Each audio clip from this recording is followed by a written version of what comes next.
He'd been hearing some good things, politically speaking, about a little bit of a turnaround in San Francisco. So he wanted to go see things for himself. And based on some of the reporting he put out, things are still not looking good. Harm reduction was originally designed in the 1980s as a way to keep people from getting HIV and AIDS through clean needle exchange. That narrative or that message has now been twisted into just supporting drug users in perpetuity, which includes now not just needles, but free crack pipes, free foil, free straws to smoke your fentanyl. It almost seems like these items are harming the users. Correct. I call them suicide kits. Is that some fentanyl you got over there? Huh? Is that the Fetty? Overdose death numbers are not dropping. Every street, yeah. There's people on the ground just laid out. They're the same or worse. So it's clearly not working. Totally passed out. So you put the pill in there already? It's not a pill, it's powder. It's pure powder. It's called ISO. Wow. I think it's like 50 times stronger than fentanyl. This, I had to help dig the bullet out of here. That's a bullet hole. That's a bullet hole. America is falling away. Why does this government, why do all these nonprofits still push this harm reduction? It keeps them employed. It keeps them employed. It keeps them employed. It keeps them getting these federal and these government grants that employ them. And how do you deal with this every day, sir? Try to have some compassion and, everybody capable or able. Get that away from my car. Let's just say that it takes a lot to surprise Jonathan Choe, and his trip to San Francisco really shocked him. Again, that's saying a lot based on what he's seen in Seattle, but San Francisco, he said, was far worse. We want to have him in to reflect on that trip, but also to talk about some other local stories around homelessness that he's been covering extensively. Jonathan Choe, holy smokes, we have a lot to talk about. Yeah, so much going on. I can't take a break right now. It's too much news. Gosh. So let's just talk about a couple things that are happening now before we get to your visit to San Francisco, which I'm dying to hear about. So there is now a lot of anger in the city of Redmond over a housing project that's going to go in there that was rejected by the city of Kenmore, and Inslee called the leaders there feckless. So what kind of reception is this project now getting in Redmond? Well, let's first start with the neighbors. The neighbors are absolutely furious because they feel like they weren't included in the process. They're accusing Mayor Angela Birney, the city council, the city planning manager, of essentially ramming this land transfer through. What they did a few weeks ago was they voted on giving this ideal parcel of land in downtown Redmond to Plymouth Housing, so this homeless housing provider, extremely controversial, can now put up a low barrier apartment complex. What that means is all these homeless residents now can essentially use drugs, and treatment and recovery services for addicts is not required. So this is a familiar theme. I mean, going back a long time in Seattle where citizens feel like you aren't consulting us. Is this just like it's never going to be enough for citizens, they'll never get enough consultation, or is it genuinely like elected leaders don't care what they think? Look, I don't want to start with conspiracy theories here, so I'll just tell you what I've been reporting on, what I've seen with public disclosure. It appears, again, that Mayor Angela Birney is getting orders from high above, and that's the Democratic Party. That essentially is King County Executive Dow Constantine. Dow Constantine has this health through housing initiative, and he's essentially trying to put a lot of these similar complexes all across King County and the east side. And as you referred to Governor Jay Inslee, the governor wants more of this stuff across Washington state as well. Well, we need housing. I mean, obviously, and we need transitional housing and supportive housing and all of that. But the thing that really gets me is they've seen this fail when the community wasn't consulted. It failed in the Chinatown International District. It failed in Kenmore. What makes them think that they can just try another city and shove it through without consulting residents? And the blowback's not going to be the same. Yeah, well, a couple things. I've definitely been covering the same story, it feels like, for the past few years in various communities. Number one, you're absolutely right. I want to be very clear. These residents are not saying they don't want affordable housing. Yeah. It's the type of affordable housing, because what they're initially promised is affordable housing for families, veterans, children. Who wouldn't want that? But it's this bait and switch at the end when it turns into actually it's low barrier, which means drug addicts can go inside, use, and the concern is it spills into the community and attracts crime. At the very least, the 911 calls, not necessarily just for crimes, but again, health issues, concerns go up, draining resources. Number two, I really do believe whoever's pulling the strings here, these elected officials who believe that this strategy works, they believe they can quietly push it through. Not with Jonathan Choe. Exactly. Not with Jonathan Choe. And I really do believe that it's this lack of accountability from the media for the past, few years prior to, just this coverage that I've been bringing now, with you amplifying these stories, that's now moving the needle to spotlighting this. Because at the end of the day, they don't want light on this. The elected officials don't want light on this because then it brings scrutiny. Yeah. Then they have to make changes potentially. They prefer to just ram it through, and that's what's been going on in King County for so long, but now neighbors are waking up. Yeah, and I give you so much credit for this. And it was interesting to hear from the deputy mayor in Kenmore, Melanie O'Kane, when she told us what it was that clued her off that the bait and switch was going on. Because she'd been promised, family housing, and then she realized the floor plans were for like 1 bedroom. And she's like, what kind of family housing only has, 1 bedroom? And she was really kind of weirded out. And then she realized, wow, this is not what I was sold. Speaking of Melanie O'Kane, so she came on the show. People loved her because she announced on the show that because of things like this and being called feckless by the governor, she was going to be an independent. She's a lifelong Democrat. And she even wanted Inslee to run for president. That's how much she was in on Inslee. Then she came out and she said, no, I'm an independent now because of all this that's been going on. We also had, because of your coverage, we had on Burien Mayor Kevin Schilling on Sundays with Subscribers this week. And he also came on and he is speaking out against the policies of the Democratic Party. And he's a Democrat. What are we seeing happen here? Yeah, I think people are waking up finally that it's this one-party rule. At least when it comes to certain topics like homelessness, drug addiction, the policies are failing. They're just not working. And I think a lot of free-thinking Democratic elected officials now are realizing, wait a second, I've got to go independent because I can't go down with this sinking ship. Yeah. Brandi, these failed policies are going down. They're not going to work. I know some of these Democrats are trying to double down on this, but the data, the research, the investigations, all showing it's not working. So Our own eyes show it's not working. So now it really does come down to the voters. Yeah. Will the voters wake up and look at what's happening and, again, vote accordingly? Yeah. On the show yesterday, I said it seems like voters are tired of Democratic policies. The only thing they're not tired of yet is voting for Democrats. It's like, well, you gotta find a switch in there. Yeah. But speaking of sort of, what happens if these leaders don't change course?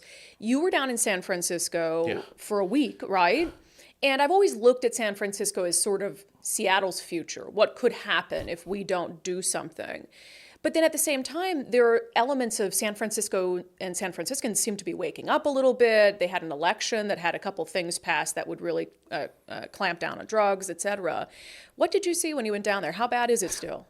Look, I was telling you before the show, I never thought I'd be saying this, but San Francisco, parts of San Francisco, like Soma, and especially the Tenderloin, which is just 5-6 minute walk, from City Hall, it's 10x worse than the worst scene in Seattle right now.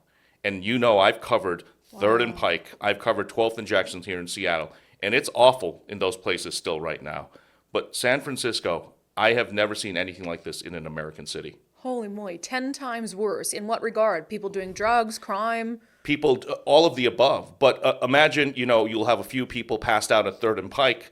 In the Tenderloin, on one street, you'll have 20 people all passed out after smoking a cocktail of fentanyl, meth, cocaine, who knows what. People were openly showing me how they devised their pipes, the harm reduction tools, these meth pipes, the needles, and the fentanyl test strips they've been given, and they're putting it all together, mismashing drugs, and they're smoking it, and they're passing out.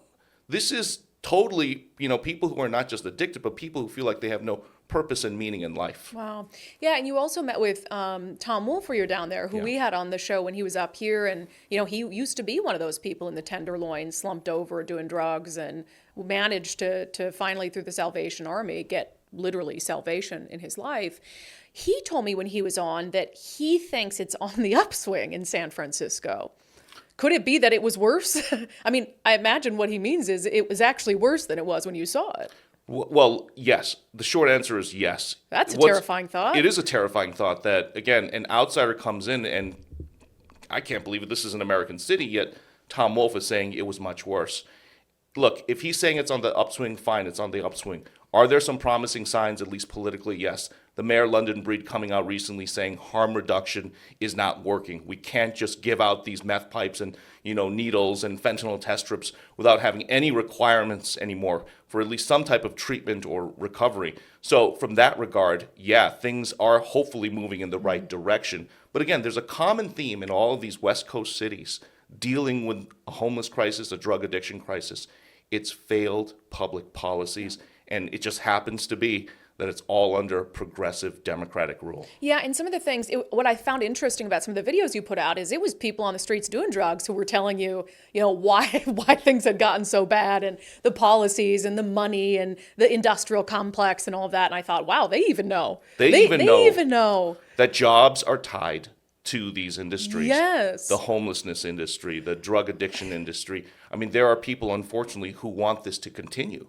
Because if they solve homelessness, if they solve drug addiction, then jobs go away. Six-figure, massive salaries for CEOs go away.